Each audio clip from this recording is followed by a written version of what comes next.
Hey, what's up? It's Yogi, and this is the Sony Knows channel, bringing you the best tools and tips for DIY repairs. And on this channel, we do a lot of videos on tech repairs. But not just that, also instructional how-to videos. So if you're new here, consider subscribing. We're going to be making a two-part video here for you. This is part one. And what I'm going to be doing is showing you how to take apart my Dell laptop, screw by screw, all the way down to the motherboard, so that I can replace the power button, which also serves as a fingerprint reader.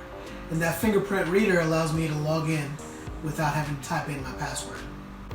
And then in a future video, what I'll do is I'll actually replace the Wi-Fi card that's already built into my laptop, and then also replace the palm rest.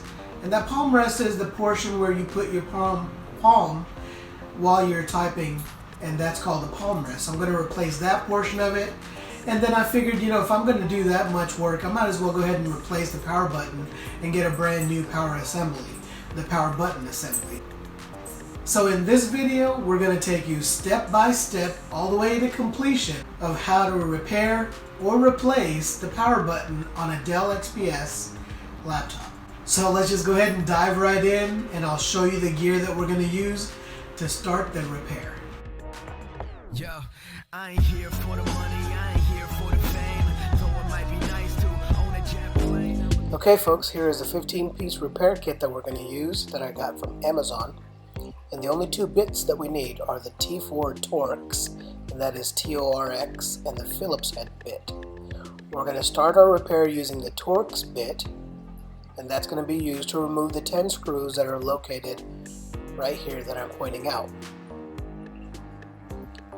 Once you get these screws out, set them aside, don't lose them, and don't get them mixed up with the other screws. Be patient, be diligent, take your time.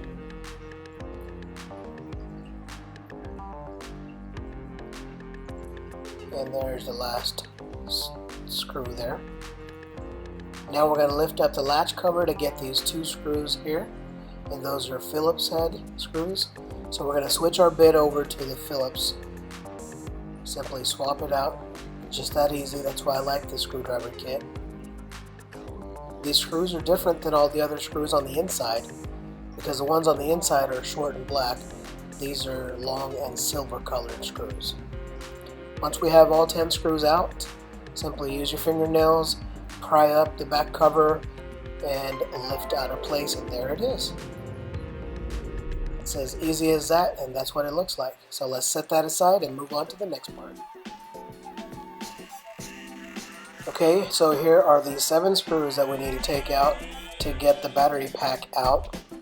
I'm pointing out where all the different screws are located. These screws are Phillips head screws, and so are all the rest of the screws. Once you get the screws out, don't start lifting up on the battery pack, because there is a extra cable that's plugged into the motherboard that we have to remove before you can take the battery pack out, and I'll show you where that is. You don't need any special tools to get that out. You'll just simply use your fingernails and slowly remove it out of its socket. These screws, along with all the other screws that I'm going to show you in the remainder of this video, are all the same. So you can group all these screws together, but don't mix them up with the first set of screws that we used to remove the back cover. There's that cable that I was talking about, so lift up using your fingernails, slowly and gently pry that out of its socket. That'll disconnect it from the motherboard. Lift it up and then set it aside. Now we're going to be moving on to the third part that we're going to remove. It's a Wi-Fi card. This is the card that came with the laptop when I bought it. There's one screw that we need to remove that allows us to unplug or unseat the Wi-Fi card from the motherboard. But before you pull it out, there are two cables, the black and white cable, that also need to be removed. And then that allows you to totally disengage the Wi-Fi card from the motherboard. And now we're moving on to the fourth part, which is the fan here. There's two screws to remove. That will then allow us to unplug the fan from the motherboard. The Don't forget there is a plug that we have to remove before you pull up on it. There's the plug. Again, use your fingernails and just remove that and then set that aside. So again, that's part number 4. Okay, we've got 2 screws here on the other side so that we can remove the fan from the left side of the laptop. There will be a total of 3 screws and 1 plug. Once we get the plate cover off, that will expose that ribbon cable. You don't need to unplug it just yet.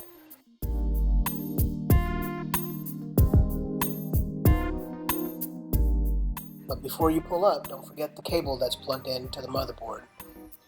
Use your fingernail and just simply pry that out. Now we can set that fan aside and move on to the next part. Okay, for this next part we're going to be removing 4 ribbons from the motherboard. So there's the first end. Make sure the other end is not removed. Just use your fingernails. You don't need to use any special tools. If you're going to use tools, be very, very gentle. Don't rip these cables.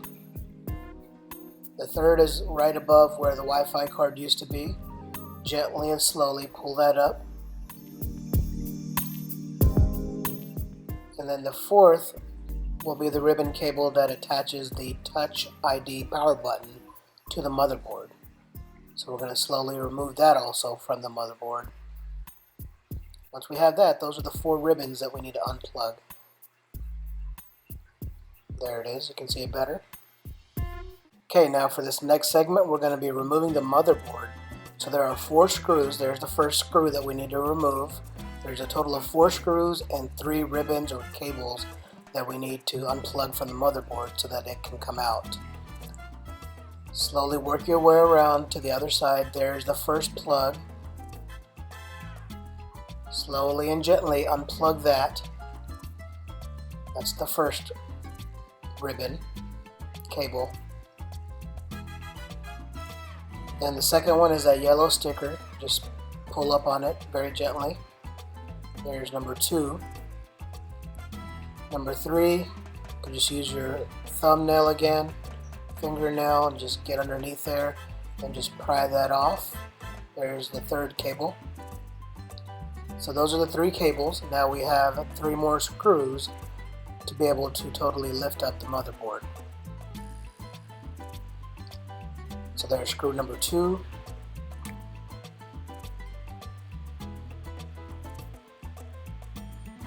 You can still see it's not coming up. There's screw number 3. And then the last screw is over on the right by the Wi-Fi card. Once that comes off, then we'll be able to move on to the next part. And now, ladies and gentlemen, we are ready for the moment of truth. Here is the motherboard. Ta-da!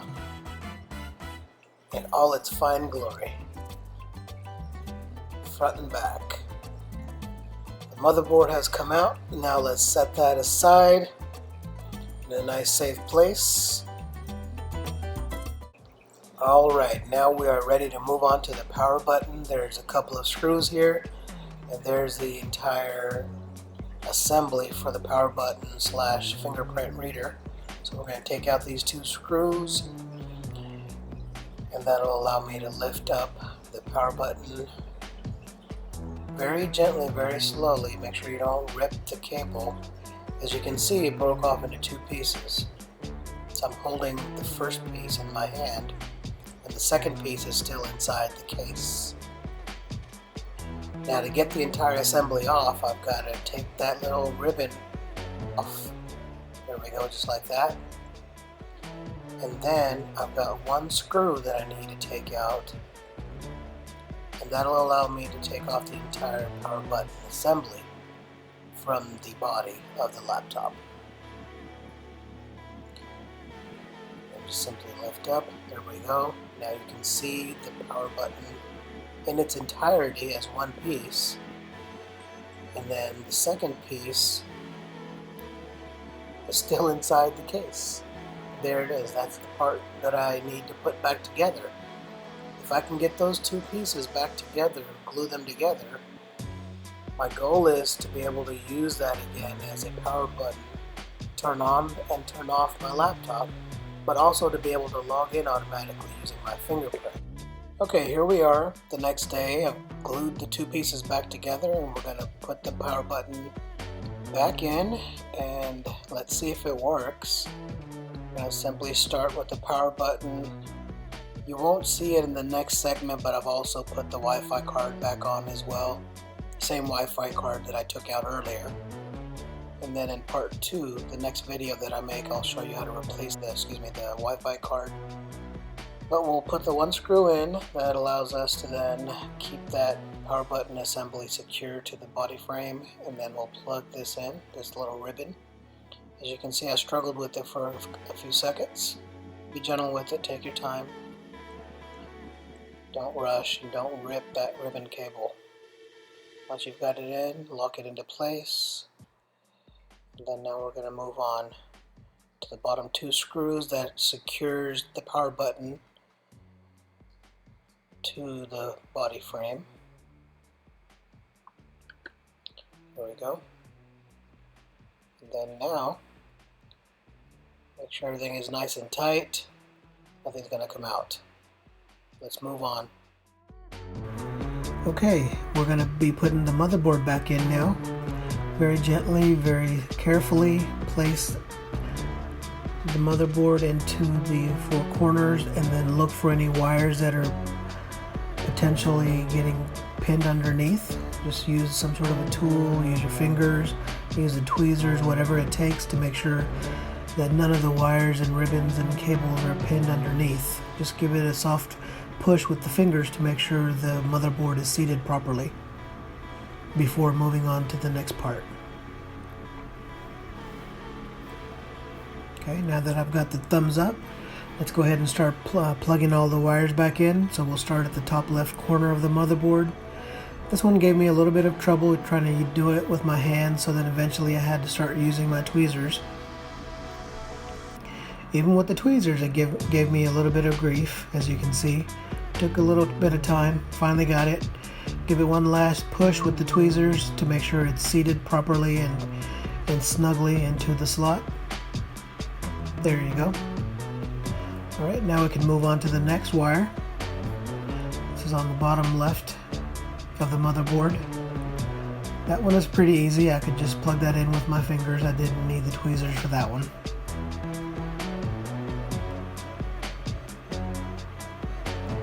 And there you go. Easy as that. Number 3 is that yellow sticker wire. Push that in, make sure it's in the right proper position before you push down. Alright, number 4 is the ribbon cable that is connected right above the memory cards. So for these I had to use the tweezers because unless you have long fingernails, it's quite a task trying to get these ribbons in. So you lift up on the tab. Once the ribbon is in, then push down to lock it and secure it into place. Then the next ribbon cable, same thing. Lift up on the tab so that it can take the ribbon. Once you feel the ribbon go in with a little bit of push, there you go. Then push the tab down to lock it into place. Just like that. Next one is for the power button that we replaced or repaired. Same thing, just slowly push it in. Make sure the tab doesn't fall down as you're trying to insert the ribbon. Had to mess with that a few times. And then when you feel it go in, push the tab down to lock the cable into place. Okay. Now the Wi-Fi card. This is the original Wi-Fi card that came with the laptop. You're going to simply plug it into the slot, make sure the notch matches up with the slots on the Wi-Fi card. In the next video, like I said several times, we're going to replace this Wi-Fi card and I'll do a speed test using the current Wi-Fi card and compare it to the new Wi-Fi card that I've already bought, that I'll make in the next video and show you in the next video how much of a difference the Wi-Fi card makes, if any. So stay tuned and please make sure you subscribe so you can see that video. Now the Wi-Fi card is secured to the motherboard with this little metal tab that keeps those two wires, the black and the white wires, from coming off of the Wi-Fi card. So screw that in. Use your fingers to kind of hold it down so it doesn't spin around. Once that's in, that will secure those two wires to the Wi-Fi card, which also will then keep the Wi-Fi card from moving around.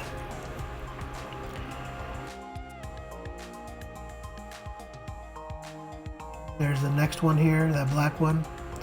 Of all the wires, I think I had the most difficulty and took the most time to plug this one in, just because of the angle and how the tweezers weren't very pliable.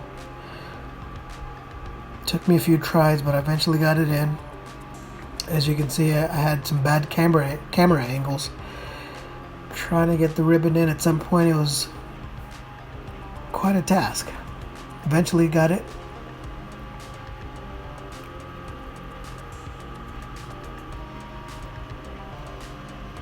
And you'll be able to see that here in just a second once I get that ribbon in. There we go. Okay, so that's in. And let's see, I think that's all of them. So now we'll go work our way around, making sure these wires are kind of seated off to the side and not directly on top of the Wi-Fi card, so that when you put the case back on there, those wires don't get pinched. So do a finger check, go around the motherboard to make sure all the ribbons and cables are plugged in that are supposed to be plugged in. Once you're satisfied you haven't forgotten anything, we're ready to move on. Let's start with the CPU fan on the right side of the motherboard. We'll place that back into place. And there will be one plug that reconnects to the motherboard right there. Simply push that into the tab. And then we've got one screw that we have to place back in. Right there and right there. So 2 screws total.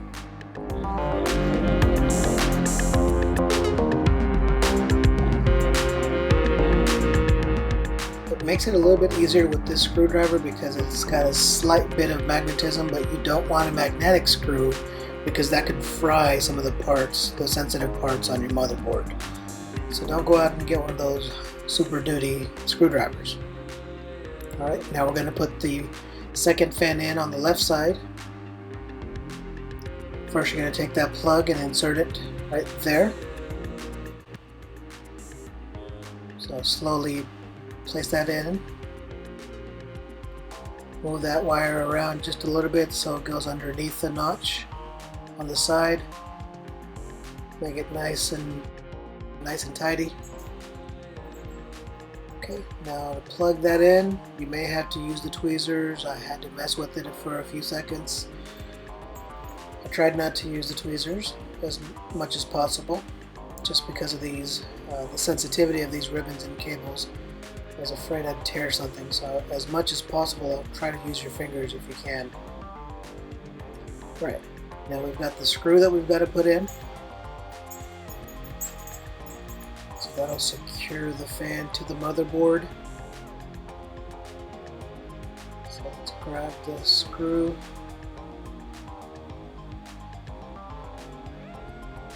And that goes right there on the bottom left. Now we'll put the plate cover back on top that secures those wires firmly to make sure they don't get loose during day-to-day use of the laptop. Make sure you put that down properly and insert the 2 screws that hold that in place.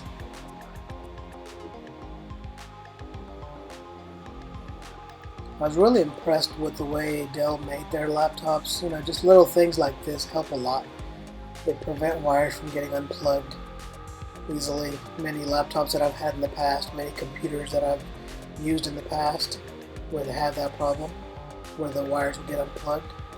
Now I like to be a little bit more meticulous with my repairs, so I'll clean out the insides with a can of air and just make sure there's no dust anywhere. Especially the fans, you want to make sure they spin nice and fast and without making a lot of noise.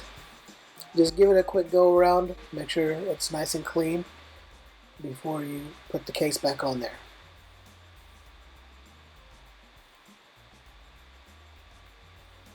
Take your time with it, make sure you don't go fast, make sure you don't shake that can, and make sure you don't turn it upside down.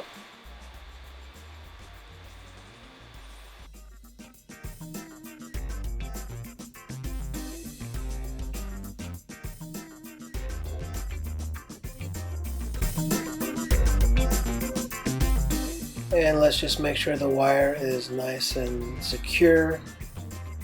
Move it over to the side and tape it down to the fan.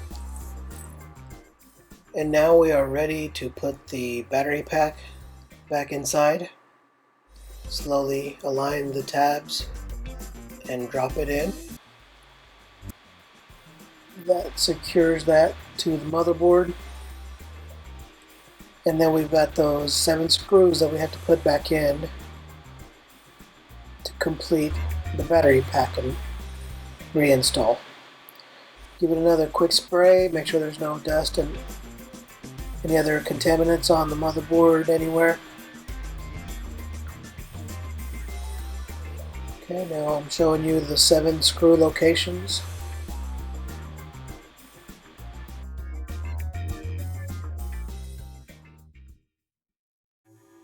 One,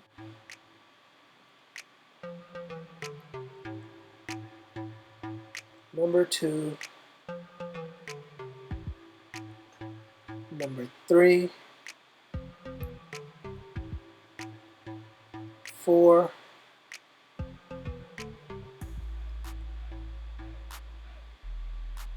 5 on the top left corner,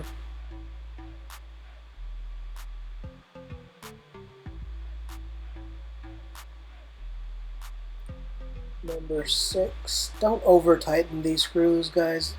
You don't want to damage any parts. That's number 6 and number 7. Just tighten until you'll know when it's tight enough to where it doesn't have much flex anymore.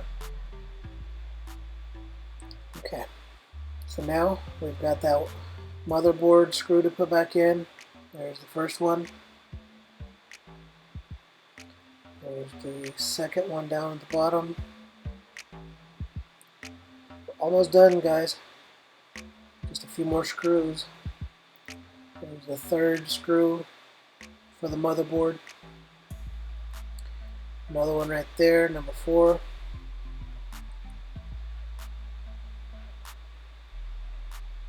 And that is it. Now we are ready to put the back cover back on. So that blue sticky stuff is a little foam, a little bit of insulation that's used to keep the hard drive from overheating and when you put the laptop on your lap to prevent it from overheating. It's actually a thermal pad used for computers. Okay, now that we have it seated, we've got the 10 screws that we're going to reinsert. And remember, these are the torx screws, and then we've got the 2 long Phillips head screws that we have to replace as well. Okay, make sure everything is nice and flush. And when you're ready, we will start with the 2 Phillips head screws. These were the longer screws, the silver colored screws. That secures the middle of the case to the body.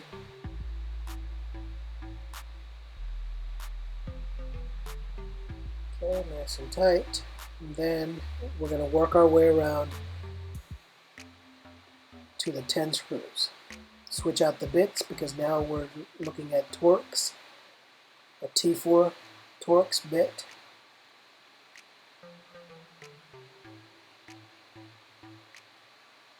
And there's number 1.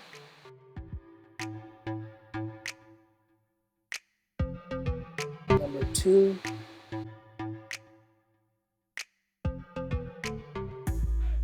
Third one on the bottom right corner.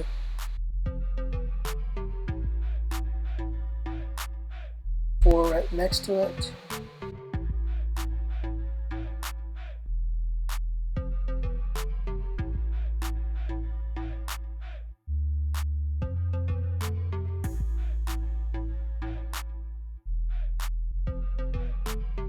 There's the 5th one. 6 bottom left corner. Number 7. Number 8. Number 9. And last but not least, number 10.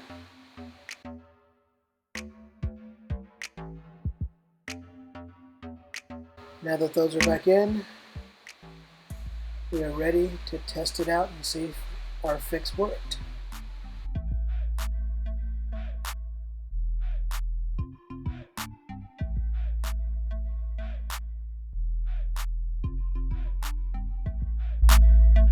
But before we move on to the next part, let's clean up the laptop, make sure there's no dust collected anywhere, there's no particles left from all the repairs.